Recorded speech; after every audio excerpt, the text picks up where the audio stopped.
Hello everyone, welcome to all in my class. Today we are going to start a new chapter, the physical features of India. So dear student, think on which train do you live? Either on which landform do you live? If you observe your surrounding, you must experience about the low stretch area, either a highly sloping area. That's mean if you live in low stretch area, that denote the plain area. So plain area is low stretch area. Vast flat land is available and which is more suitable for the either easy to develop the agriculture, transport, infrastructure, etc.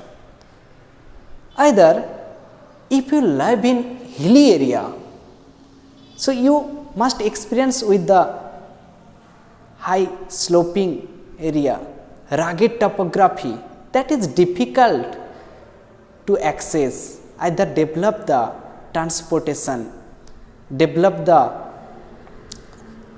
roadways, either railways, either it is not suitable for the agriculture because flat land is not available, and here population is very sparse and scatter.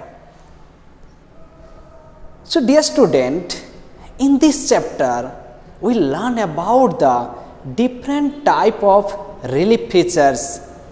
Already you know about some relief features like mountain, plateau, plain, desert, island, etc. So think on which train either landform you live now.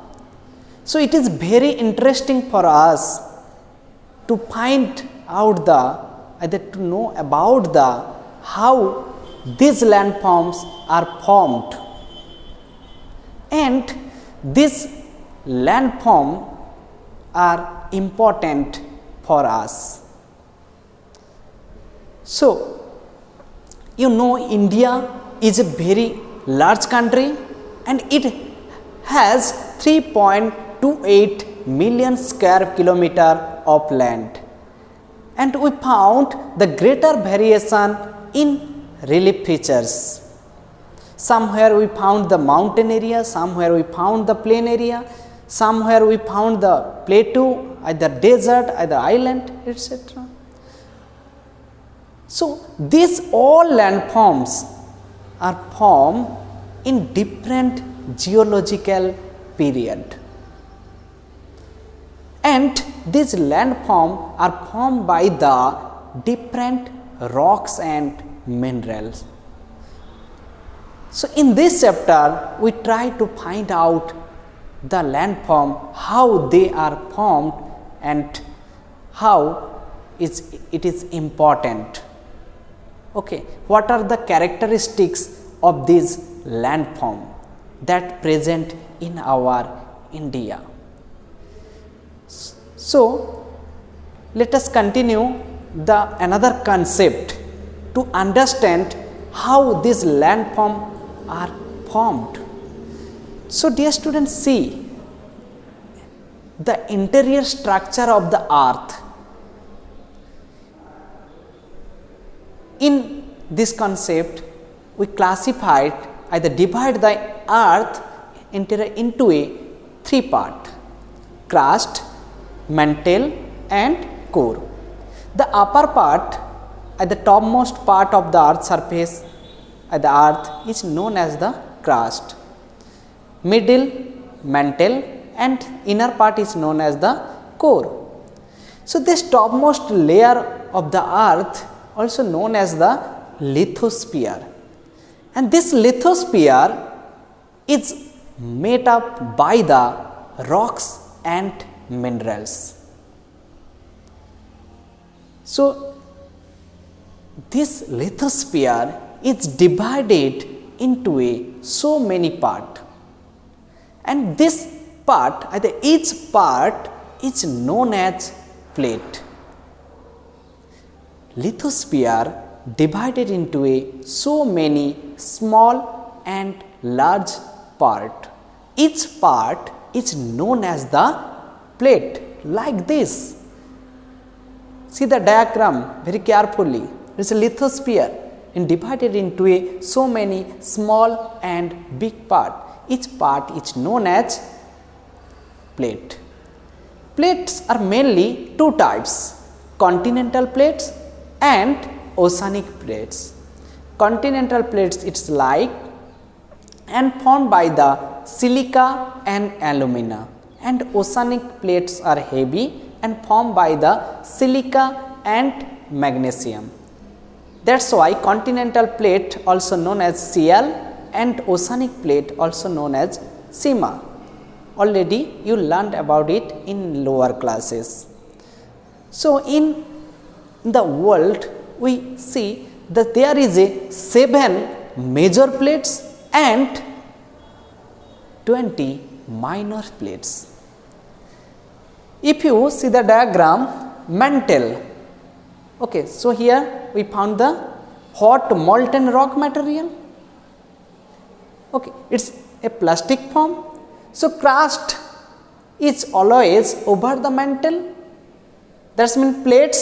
So these plates are always floating over the mantle. Plates are always floating over the mantle. Due to the movement of this plate, it's create a 3 boundary. First of all, the convergent plate boundary, second divergent plate boundary, and third transform plate boundary. So what is convergent plate boundary? So dear students, see the diagram.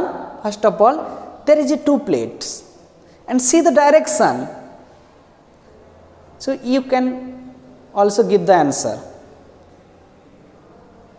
When 2 plates move each other, when 2 plates move each other, it's called the convergent plate boundary.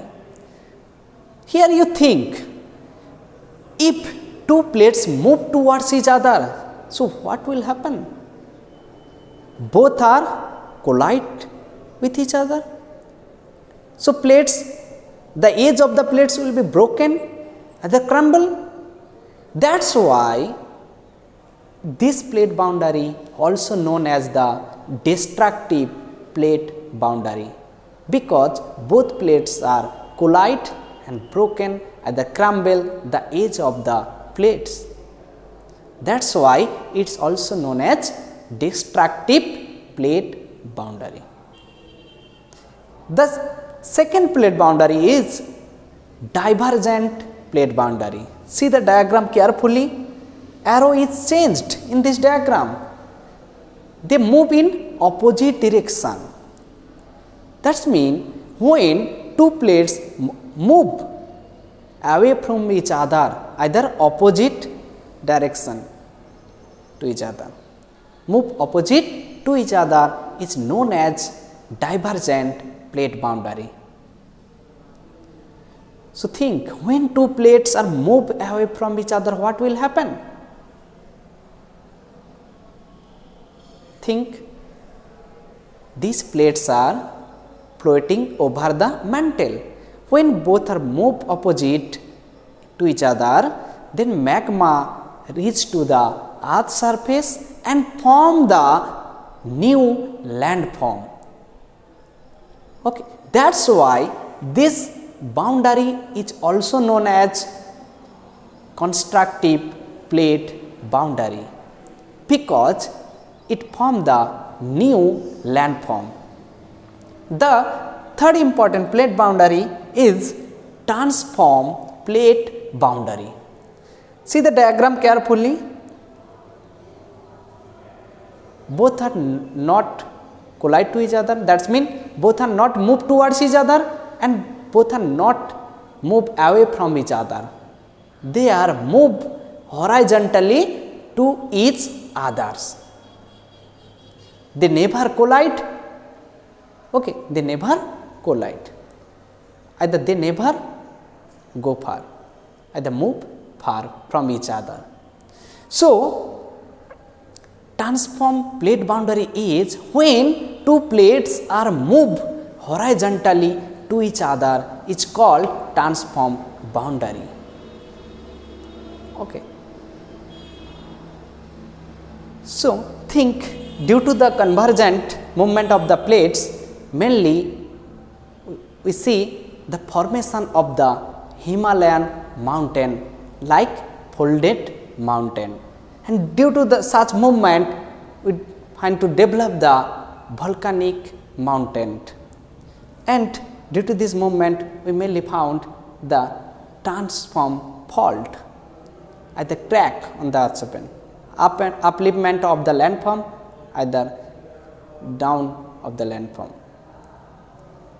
So, due to this movement of plate, we see the different relief features are formed on the earth surface. So, this is a concept of plate tectonic.